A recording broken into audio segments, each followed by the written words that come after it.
Hello everybody, how are you doing? This is Rob of Rule of Two Review. Welcome back to the channel. I hope you're having a fantastic day.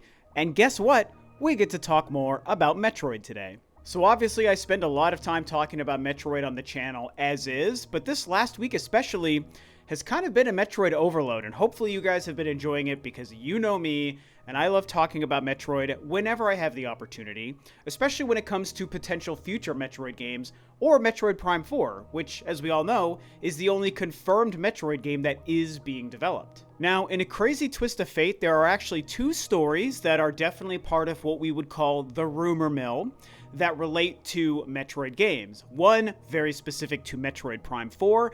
The other is a potential tease at Mercury Steam working away on a new 2D Metroid game, which is kind of a follow-up to a story and some discussions that were happening many months ago. I actually covered that on the channel as well, but there are some updates that certainly seem pretty interesting, and so I want to talk about both of these Metroid stories today. Now let's focus on the Metroid Prime 4 discussion because it's the one that I think is kind of the bigger story, and I'm a tad more interested in, even though, of course, both of these are very, very fascinating pieces of news for me.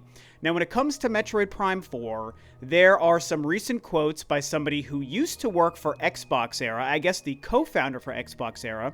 His name is Nick Baker. He was speaking on an Xbox podcast, and apparently he has some sources. Of course, it's the source of somebody who themselves is a source. How trustworthy are random sources on the internet? We don't really know. More than often, sources turn out to be wrong, but this is still very interesting, and I think that it also feels accurate, which is why I wanted to talk about it, and I think also why it became a larger story. So here is what Nick said about what he says his sources told him, as silly as this all is, about what they've heard about Metroid Prime 4. They told him, quote, "In addition to the game looking visually unbelievable, said source also claims that Metroid Prime 4 will also feature big, massive areas. Baker says that though he doesn't believe the game is going to be open world, it will have significantly larger areas than previous titles in the series. According to Baker, the person seeing the game in action apparently said that the size of the environments reminded him of Halo Infinite's big open environments, though Halo Infinite really was open world, of course." So in summary, all this comes down to is Metroid Prime 4 is going to be a bigger game. It's going to have bigger environments, bigger areas, bigger rooms, so to speak, as far as where you're going to be traversing, and the general real estate of the areas that Samus will travel will just be larger. And in a really interesting coincidence, in one of my more recent Metroid discussions over the course of this past week, I actually very much referenced this exact concept, where, to me, it makes more sense for Metroid Prime 4, specifically Prime, not the 2D stuff we're going to talk about, but for Prime 4, to be an evolution of what the Prime trilogy games did and just take that general concept, that general linearity, but also put it in larger environments. And I also discussed why, a lot of people in the wake of Breath of the Wild back in 2017 said Metroid Prime 4 should also do what Breath of the Wild did and make this huge open world. And I discussed recently, and it relates to these quotes, how I wouldn't be upset about an open world Metroid Prime 4, but I don't expect it to be open world, and I don't even really think it's the right call for it. Open world and Metroid/Metroid Prime, to me, doesn't really make for the best game. And so essentially Nick's quotes really just seem to be doubling down on the idea of Metroid Prime 4 not being open world, which I personally like to hear, but that it will have much larger environments. Again, I just went over this in a recent video, and he is saying his sources are telling him this. I'm not going to say that we should necessarily believe that this guy Nick has these sources that know about Prime 4, but what I will say in response to them is this is exactly what I already expected Metroid Prime 4 to be. Metroid Prime, we're not including the 3DS spin-offs, but the main trilogy of games, Metroid Primes 1, 2, and 3, they already created the template, they already laid the groundwork for what a Metroid Prime console adventure is supposed to be. And we're not talking about the story and the fact that, I think that Metroid Prime and Dark Samus should hopefully play a part in the story, continuing the trilogy game story. But beyond that, how the games operate, how they are linear but also not linear, the idea of the rooms and just how the maps are laid out and everything about Prime and the gameplay is going to be evolved into something similar from Primes 1, 2, and 3, but also better. Improved gameplay, obviously improved graphics, which he says here, and a larger scale to the world and the environments. I think what I ultimately could see happening, if there's any truth to this, and if there's any truth to my thoughts that I already had about where Prime 4 could go in terms of its environments and its gameplay, I could envision something where, if you're familiar with the Prime trilogy of games, and you're familiar with those maps and what they look like and how you navigate them, the map screen when you pull it up to find out where you're going to go next, instead of a large map having a bunch of tinier rooms that connect through hallways, maybe instead they'll have one huge room that on the map itself would be one huge room, and it loads the entire vast area when you walk into that room, even if you're outside. And instead of being a bunch of little doors and hallways that are loading screens connecting them, it's just going to be a gigantic, huge thing. A huge room, again, is the only way I could think of to describe it, is like it's almost like a room. Again, like I said, even if it's outside. And there might be little caverns and connecting pathways and whatnot that move you from one section to another. But instead of having to be loading screens with doors and hallways, it's just going to be one gigantic location. In a way, and this is a tricky comparison because you have to know these games. If you know the Monster Hunter franchise, the original Monster Hunter games, even though, again, they were outside, they operated in smaller maps and smaller rooms, and you would walk to the edge of this area, and it would just load you into a new area, even though it's technically one big outside landscape. But then they changed and evolved that into larger open worlds and open areas with Monster Hunter World, and they continued that with Monster Hunter Rise. And I kind of could see Metroid Prime 4 making that same kind of evolution from the Prime trilogy into Prime 4. It becomes extremely exciting to me because, again, I don't necessarily need open world, and Nick here even makes an interesting comparison to Halo Infinite, which is a game I have and I love. The campaign, the multiplayer sucks to me, unfortunately, but I love the campaign. I love the visuals, the design. I love the world, the huge open world of Halo. And he makes a great point that Halo Infinite is the campaign. It is truly open world as far as a Halo game goes. However, I do think that you could maybe find a halfway in between compromise between the original Metroid Prime trilogy maps and Halo Infinite's map and open world, and find that blending of the two. And it makes sense because Halo Infinite, or Halo I should say, and Metroid Prime, they kind of share an overall aesthetic, right? With sci-fi and heavy suits of armor and gunplay and action and all of that stuff. So I feel like you can find that in-between balance between Halo Infinite's large map and open world with Metroid Prime's more specific linear path and smaller rooms with connecting hallways. And you get that blending and that balance between the two with amazing graphics like we expect it to have. Nick himself says he has heard the game looks visually unbelievable, whether it's on Switch or Switch 2 or whatever's going to happen with Prime 4. And I think that's the secret sauce, man. We don't need a true open world for Metroid. You can do the backtracking combined with a linear story and bosses you fight in a certain order and upgrades you get in a certain order and just make it work perfectly for Prime 4. And it sounds like, if we can believe this guy's sources, that maybe that's the direction they're taking the game. Now, it's been a while since I've condensed 2 news stories in one video. It's something I used to do way back when I first started the channel, almost 10 years ago.